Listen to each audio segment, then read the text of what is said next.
बोलो शंकर भगवान की जय। उपस्थित सभी जजनों को, जितने भी मेरी सखियाँ भक्त लोग हैं, देश विदेश यूट्यूबर्स, भाई बंधु, रिलेशंस, फ्रेंड्स, शिव प्रेमियों को मंजू पंत का सादर प्रणाम। हर हर महादेव। क्या करती है मंजू पंत? मंजू पंत आपको वो कथा सुनाती है जिसे श्रवण कर मिट जाती है। ओ हाँ, जिसे श्रवण कर मिट जाती है, जन्म जन्म की व्यथा यही है शिव शंकर कथा, यही है भोले बाबा की कथा, यही है शिव शंकर की कथा, यही है भोले बाबा की कथा। आइए शिव महापुराण में प्रवेश करते हैं। सभी देवी देवताओं का आह्वान करें। सर्वप्रथम गणेश जी का गजाननं भूत गणादि सेवितम कल्पित जम्बू फलचार भक्षणम उमासुतम शोक विनाशकारकम नमामि विघ्नेश्वर पाद पंकजम नीलांबुज श्यामल कोमलांगम सीता समारोपित वाम भागम पाणो महासायक चारु चापम नमामि रामं रघुवंशनाथम कर्पूर गौरम करुणावतारम संसार सारम भुजगेंद्रहारम सदा वसंतम हृदयारविंदे भवम भवानी सहितम नमामि। गुरुर्ब्रह्मा गुरुर्विष्णु गुरुर्देवो महेश्वरा गुरु साक्षात् परब्रह्मा तस्मै श्री गुरुवे नमः, तस्मै श्री गुरुवे नमः, तस्मै श्री गुरुवे नमः। त्वमेव माता च पिता त्वमेव, त्वमेव बन्धुश्च सखा त्वमेव, त्वमेव विद्या द्रविणं त्वमेव, त्वमेव सर्वं मम देव देव। आनंदी आनंद कर सब संकट दूर, जो सेवक शरण है पड़े सदा रहें भरपूर। तुम दाता हम मांगता, दिया तुम्हारी खाए, तुम ऐसी जगदाता माता, छोड़ और किस दर जाए। सदा भवानी दायिनी सिद्धि करें गणेश, पंचदेव रक्षा करें ब्रह्मा विष्णु महेश। सर्वे भवन्तु सुखिनः, सर्वे सन्तु निरामया, सर्वे भद्राणि पश्यन्तु मा कश्चित् दुःख भाग् भवेत्। बोलो शंकर भगवान की जय। हर हर हर महादेव। पाप हर, कष्ट हर, संकष्ट हर, कर सभी समस्याओं का हल, ऐसे शिव शंकर भगवान को बारंबार प्रणाम है। मेरे सभी साथियों को सादर प्रणाम यथायोग्य। जो चरण स्पर्श के लायक है उनको चरण स्पर्श, जो नमस्कार प्रणाम के अधिकारी है उनको प्रणाम नमस्कार मेरा, और छोटे जो मेरे प्यारा शीश के अधिकारी हैं उन सबको मेरा प्यार और आशीर्वाद। आइए भक्तों शिव कथा में प्रवेश करते हैं। कल हमने 36 अध्याय तक अध्ययन किया था, आप लोगों ने सुना होगा। आज हम 37वें अध्याय में प्रवेश करेंगे। आज भी हम 2 अध्यायों का अध्ययन करना चाहते हैं। आप लोगों का साथ चाहिए, कॉपरेट चाहिए सदा की भांति। जिस प्रकार आप सुन रहे हैं, शेयर कर रहे हैं, बड़ी श्रद्धा भाव से 1-1, 2-2, 3-3 बार सुन रहे हैं, जैसा कि मुझे ज्ञात हुआ है। मेरे कमेंट्स, मेरे फ़ोन जो आप लोग आते हैं, जिन्हें मैं उठाती हूँ, उनसे मुझे बहुत खुशी मिलती है। आज हम देखेंगे कि हिमवान का भगवान शिव के पास लग्न पत्रिका का भेजना। विवाह के लिए आवश्यक सामान जुटाना, मंगलाचार का प्रारंभ करना, उनका निमंत्रण पाकर पर्वतों और नदियों का दिव्य रूप में आना, पूरे की सजावट और विश्वकर्मा द्वारा दिव्य मंडप एवं देवताओं के निवास के लिए दिव्य लोकों का निर्माण करवाना। यानी कि शादी ब्याह में जितनी तैयारी होती है, पहले लड़की वाले लग्न का भेजते हैं ना पत्रिका, वो शिव के पास भेजते हैं और फिर सभी लोगों का हो रहा। आइए कथा में प्रवेश करते हैं। नारद जी ने पूछा ब्रह्मा जी से, हे तात महाप्राज्ञ प्रभु, आप कृपा करके यह बताइए कि सप्तर्षियों के चले जाने पर हिमांचल ने क्या किया? जब सप्तर्षि चले गए तो क्या किया हिमांचल ने? बस आप इतना सा बता दीजिए। तो ब्राह्मणों ने कहा, क्या कहा ब्राह्मणों ने? मुनीश्वर अरुंधति सहित उन सप्तर्षियों के चले जाने पर हिमवान ने जो कार्य किया वो मैं तुम्हें बता रहा हूँ। सप्तर्षियों के जाने के बाद अपने मरु आदि भाई बंधुओं को आमंत्रित करके पुत्र और पत्नी सहित महामनस्वी गिरिराज हिमवान बड़े हर्ष का अनुभव करने लगे।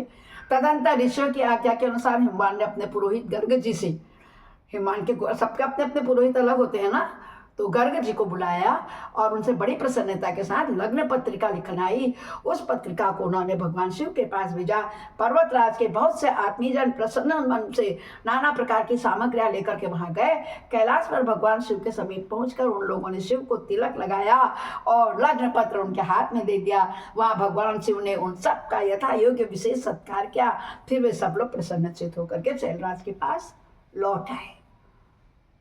जब चलेगा सप्तर्षि तो ये क्या, महेश्वर के द्वारा विशेष सम्मानित होकर बड़े हर्ष के साथ लौटे हुए उन लोगों को देखकर हिमवान के हृदय में अत्यंत हर्ष हुआ।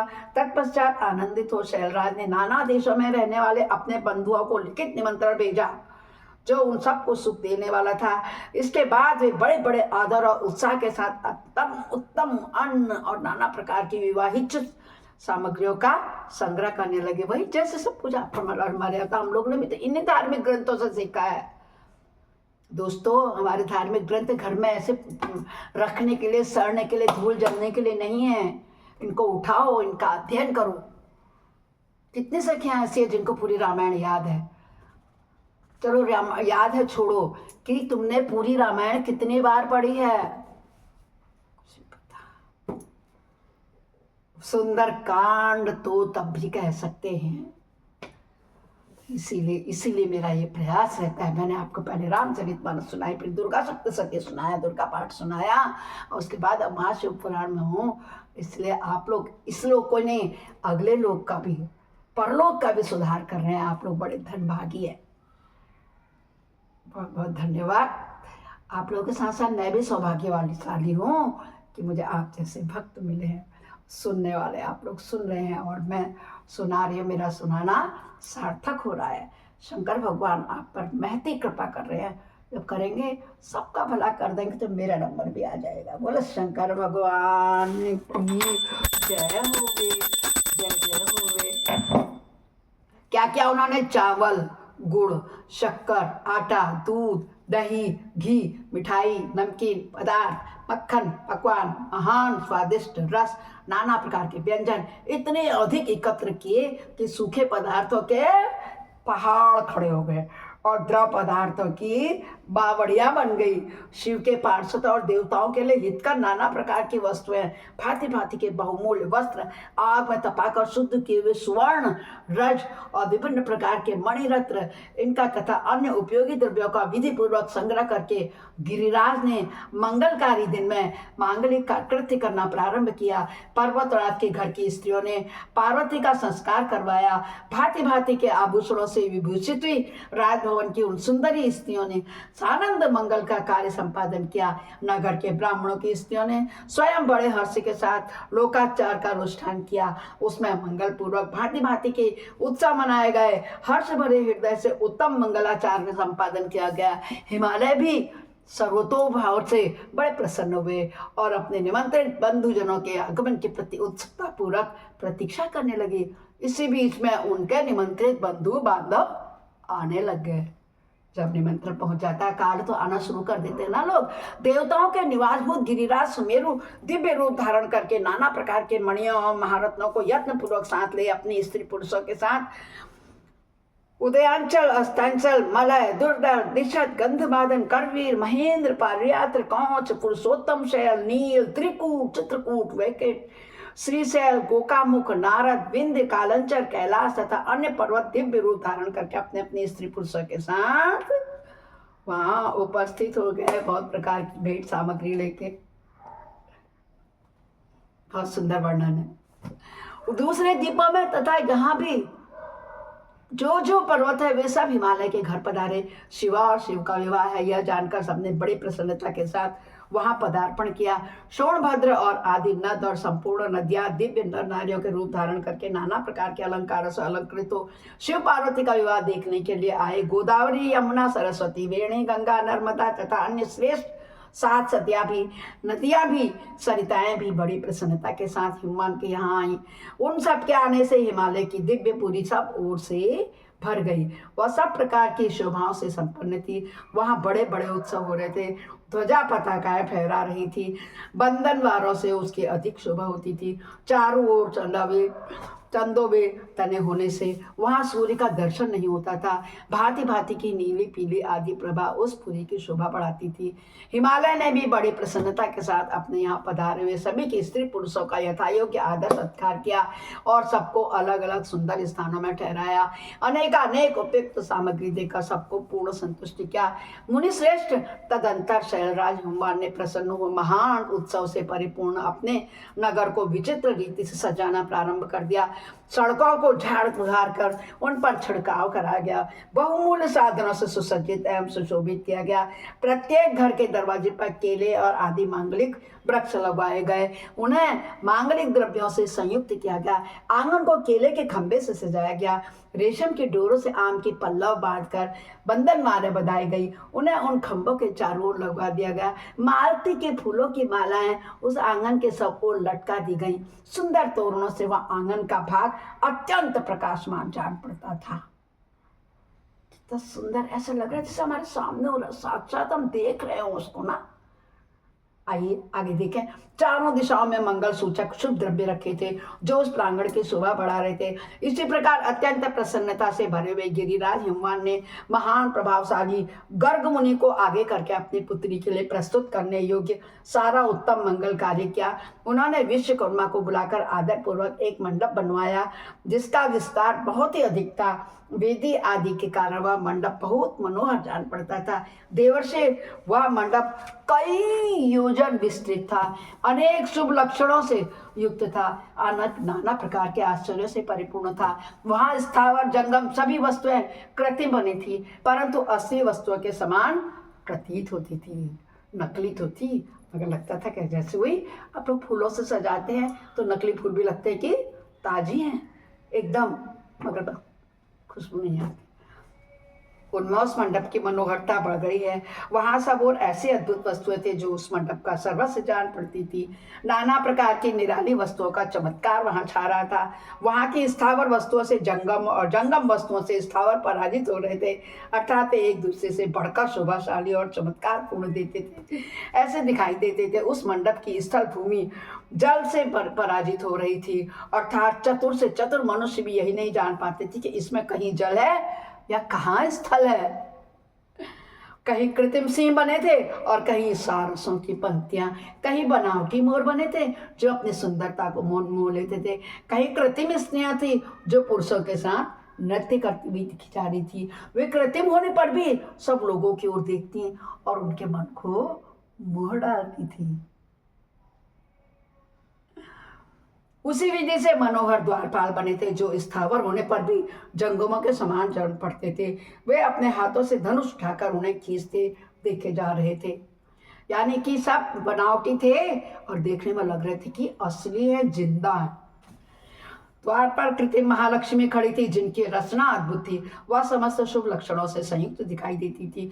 उन्हें देखकर ऐसा जान पड़ता था मानो क्षीर सागर से साक्षात लक्ष्मी यहाँ आ गई हो। उस मंडप में स्थान स्थान पर सजे सजाए कृत्रिम हाथी खड़े थे जो असली हाथियों के समान ही प्रतीत होते थे। घुड़सवारों सहित घोड़े और हाथी सवारों सहित हाथी बनाए गए थे। जहां तहां रथ सहितों का रथ बने हुए थे जो कृत्रिम अश्व से खींचे जाते थे। उन्हें देखकर लोगों को बड़ा आश्चर्य होता था। उनके सिवा दूसरे कृत्रिम वाहन भी वहाँ खड़े थे।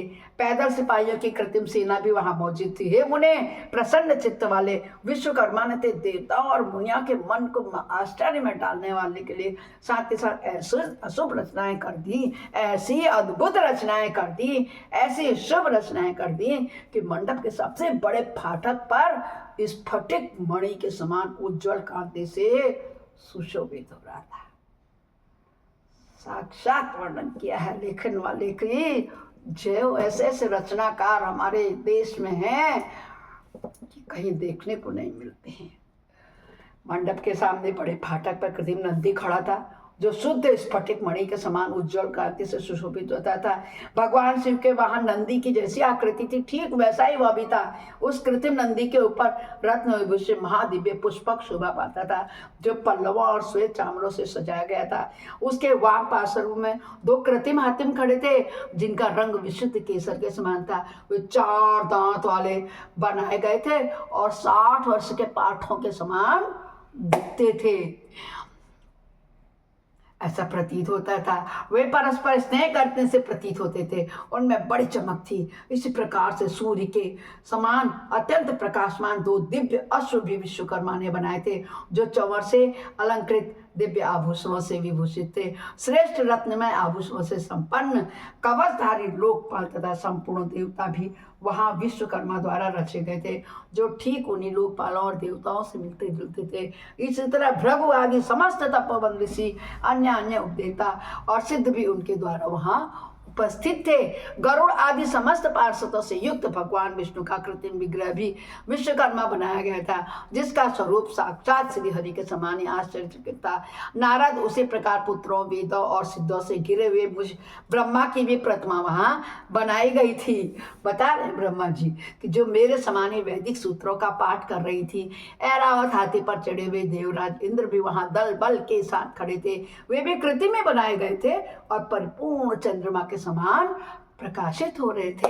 हे देवर्षि, बहुत कहने से क्या लाभ है। हिमांचल से प्रेरित हुए विश्वकर्मा ने बहुत ही शीघ्र संपूर्ण देव समाज के कृत्रिम विग्रहों का निर्माण कर लिया था। इस प्रकार उन्होंने दिव्य मंडप की रचना की थी। वह मंडप अनेक आश्चर्यों से युक्त था, महान तथा देवताओं को भी मोह लेने वाला था। हो क्यों न क्या कि शंकर भगवान जी की शादी थी, विश्वकर्मा जी ने बनाया था। बोलो शंकर भगवान की जय हो गए। जय जय श्री शंकर, जय जय भोलेनाथ है। तदंतर गिरिराज हिमवान की आज्ञा से परम बुद्धिमान विश्वकर्मा ने देवता आदि के निवास के लिए उन सब के लिए कृत्रिम लोकों का भी यत्न पूर्वक निर्माण कर दिया। उन्हीं लोकों में उन्होंने देवताओं के लिए अत्यंत तेजस्वी, परम अद्भुत, सुखदायक बड़े बड़े दिव्य मंचों सिंहासनों की रचना की। इसी तरह उन्होंने मुझ स्वयंभू ब्रह्मा के निवास के लिए क्षण भर में अद्भुत सत्यलोक की रचना कर डाली, जो उत्तम दीप्ति से उद्दीप्त हो रहा था। साथ ही भगवान विष्णु के लिए भी क्षण भर में दूसरे बैकुंठ धाम का निर्माण कर दिया था, जो परम उज्ज्वल तथा नाना प्रकार के आश्चर्य से परिपूर्ण था। इसी तरह विश्वकर्मा ने देवराज इंद्र के लिए भी दिव्य, अद्भुत, उत्तम एवं समस्त ऐश्वर्यों से संपन्न ग्रह की रचना की। अन्य लोकपालों के लिए भी उन्होंने प्रसन्नता पूर्वक बड़े सुंदर, अद्भुत एवं बड़े बड़े भवन बनाए थे। फिर क्रमशः समस्त देवताओं के लिए भी उन्होंने विचित्र ग्रहों का निर्माण किया था। परम बुद्धिमान विश्वकर्मा को भगवान शंकर का महान वर प्राप्त था ना, सबको पता है ना। इसीलिए उन्होंने शिव के संतोष के लिए क्षण भर में इन सब वस्तुओं की रचना कर डाली। तदंतर उसी प्रकार भगवान शंकर के लिए भी उन्होंने एक स्वभाव बहुत ही शोभाशाली ग्रह का निर्माण किया, जो शिव के चिन्ह से युक्त तथा शिव लोकवर्ती दिव्य भवन के समान ही अनुपम था। श्रेष्ठ देवताओं ने उसकी भूरी भूरी प्रशंसा की थी। वह परम उज्ज्वल महान प्रभा पुंज से उद्भासित था, उत्तम और अद्भुत था। विश्वकर्मा ने भगवान शिव की प्रसन्नता के लिए वहाँ ऐसी अद्भुत रचना की थी, जो परम उज्ज्वल होने के साथ ही साक्षात महादेव जी की भी आश्चर्य में डालने वाली थी कि यही तो नहीं है शंकर जी के बड़े कलाकार थे। शंकर ने तो वरदान दिया था विश्वकर्मा को। इस प्रकार यह सारा लौकिक व्यवहार करके हिमांचल बड़ी प्रसन्नता के साथ भगवान शंभु के शुभागमन की प्रतीक्षा कर रहे थे। देवर्षि, हिमालय का यह सारा आनंद वृत्तांत मैंने तुमको कह सुनाया है। अब और क्या सुनना चाहते हो, और क्या सुनना चाहते हो। यहाँ पर उन्होंने कथा का विश्राम कर दिया, रुद्र संहिता के अध्याय 37 और 38 का विश्राम दिया, और मैं भी अपने वाणी को विश्राम देती हूँ। नमः शिवाय, नमः शिवाय, नमः शिवाय, नमः शिवाय, नमः शिवाय, नमः शिवाय, नमः शिवाय, नमः शिवाय, नमः शिवाय, नमः शिवाय।